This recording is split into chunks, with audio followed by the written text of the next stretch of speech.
Okay, so this story is about an animal called an emu. And this emu's name is Edward. And Edward lives at the zoo. And the zoo is a place you can go and see a lot of different animals. And we're going to see some of those animals in this story. Edward the emu. Edward the emu was sick of the zoo. There was nowhere to go, and there was nothing to do. And compared to the seals that lived right next door, well, being an emu was frankly a bore.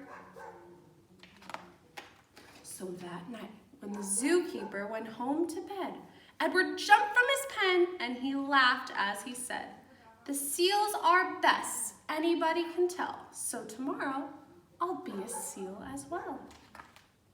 The next morning at 9, when they opened the zoo, the seals were swimming, and Edward was too.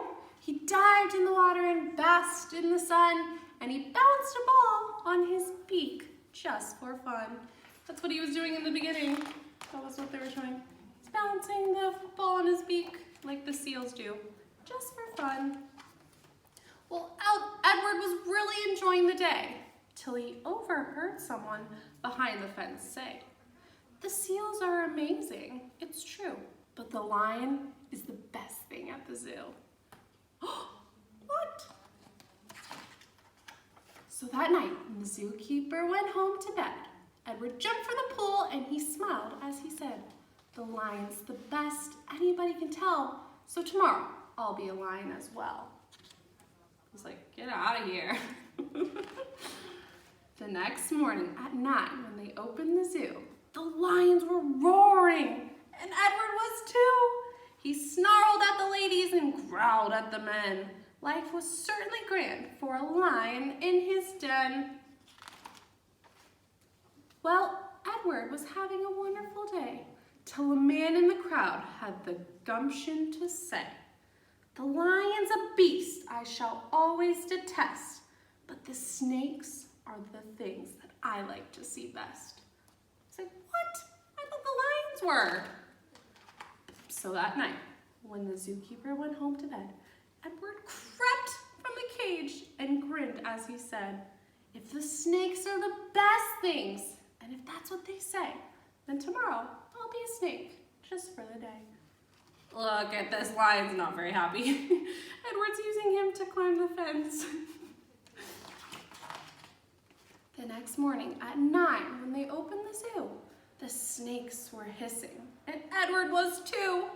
He slipped around the rocks. It was magic to see. Then he curled himself up around a tree.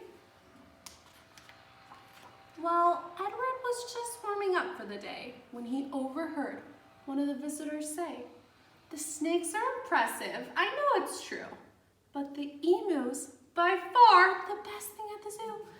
And what's Edward? He's an emu. I bet he's so happy to hear someone say that. "The emu?" gasped Edward. "My goodness, that's me. I'm the thing that the gentleman most likes to see. Not the seals, not the lions, and the snakes, or the rest.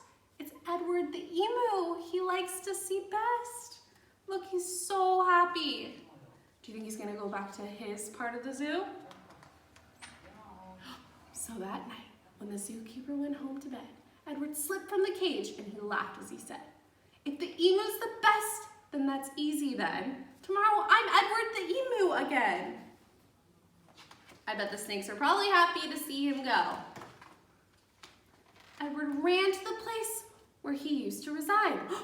But oh, what a shock when he stepped inside. How many emus are there now? 1, 2, this one's Edward, and who's this? He found himself suddenly face to face with the emu they'd brought in to take Edward's place. The emus considered each other for a while. Then the new emu said with a shy little smile, "Hello, I'm Edwina. It's nice meeting you. You're the best thing I've seen since I've came to the zoo." The end.